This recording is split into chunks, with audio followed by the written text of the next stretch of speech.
Bonjour. Aujourd'hui, comme vous l'avez vu dans le titre, c'est l'épisode 2 de la série qui explique comment faire 2 gags de manière impromptue en une routine. Et aujourd'hui, le thème c'est un stylo.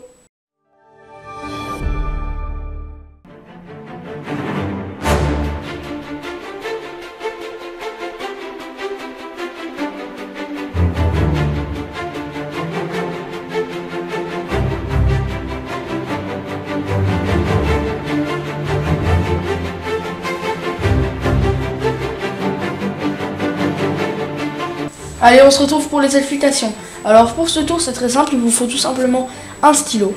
Alors je dirais que ce tour de magie est un petit peu plus impressionnant que le premier que je vous ai fait dans ma dernière vidéo, si vous vous entraînez plus. Alors pour ce tour, il vous faut juste un stylo, aucun gimmick, et c'est ça qui est super cool. Par contre, il va falloir un petit peu vous entraîner.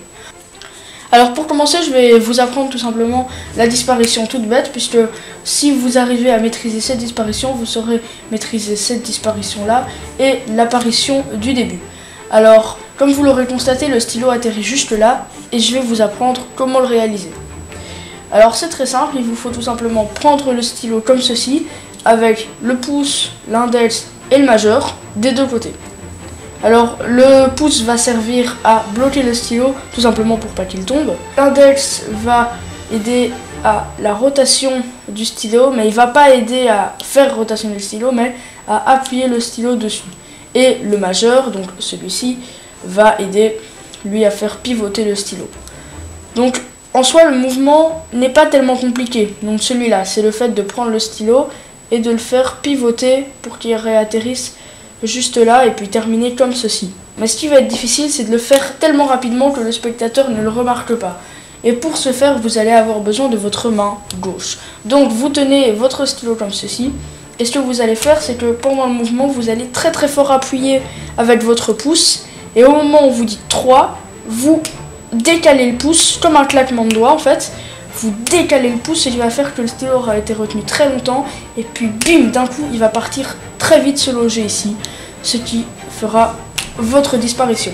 Ensuite vous n'aurez plus qu'à déplier l'index pour donner un effet un petit peu plus réaliste, peut-être un petit peu écarter les doigts comme ceci, et puis vous devez absolument faire quelque chose avec vos mains pendant que vous avez le stylo ici. Ensuite pour la deuxième disparition, c'est très simple, c'est exactement pareil, vous faites le mouvement, mais c'est plus simple que le premier, parce que vous pouvez faire le mouvement plus lentement, puisque vous passez la main devant, vous rabattez, vous faites un petit geste, vous repassez la main et vous dépliez très rapidement. Je ne m'attarde pas là-dessus, parce que normalement, si vous savez faire le premier, vous savez faire le deuxième. Et ensuite, pour terminer, c'est l'apparition le plus simple. Vous êtes directement comme ça, vous passez la main devant et vous dépliez. Le stylo est apparu. Donc le premier tour que je vous ai montré là est un tour de niveau difficile. Moi ça m'a pris plusieurs mois pour le réaliser, mais c'est parce que je m'entraînais pas tous les jours. Moi j'ai un petit peu de mal à rester concentré tout le temps sur le même tour. Mais si vous vous entraînez tous les jours, je pense que ça vous prendra une semaine pour réaliser le geste rapide de la disparition. Donc ce que je vais faire, c'est que je vais un petit peu baisser le niveau de difficulté avec le deuxième gag, à savoir le stylo qui rentre dans le nez et qui ressort par la bouche. Donc le mouvement que vous faites en réalité, c'est celui-là, avec le stylo qui reste dans la main. Je pense que vous l'aviez compris, mais alors, comment le réaliser sans faire tomber le stylo? Vous devez tout simplement tenir le stylo comme ceci, avec votre pouce qui le cale, et si le nez, c'est ça, le stylo va faire ceci, tout simplement, pour ensuite le replacer dans la bouche et le révéler. Donc comment réaliser cet effet? Il n'y a pas vraiment d'explication à vous donner, mais vous devez le mettre sur le bord de la narine. Pas dans le nez, c'est dégueulasse, ça fait mal, mais sur le bord de la narine, comme ceci. Et vous devez monter la main, comme ceci, le rattraper et le mettre dans votre bouche.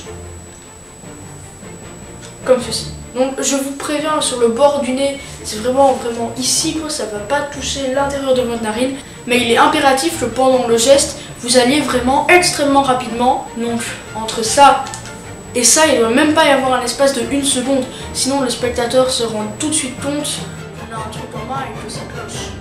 Le mieux, Jamy, c'est d'avoir les manches retroussées, car le spectateur pensera beaucoup moins que votre stylo est caché dans la manche et l'effet sera un maximum renforcé. Je suis désolé d'avoir été absent pendant le début de l'année et ça va continuer malheureusement pendant les vacances car comme vous le savez, je fais une pause pendant les vacances et étant donné que là on approche de la période des examens, je dois beaucoup étudier donc je n'ai pas le temps de faire de vidéos. Vous l'aurez remarqué avec mon absence entre ma dernière vidéo et celle-ci.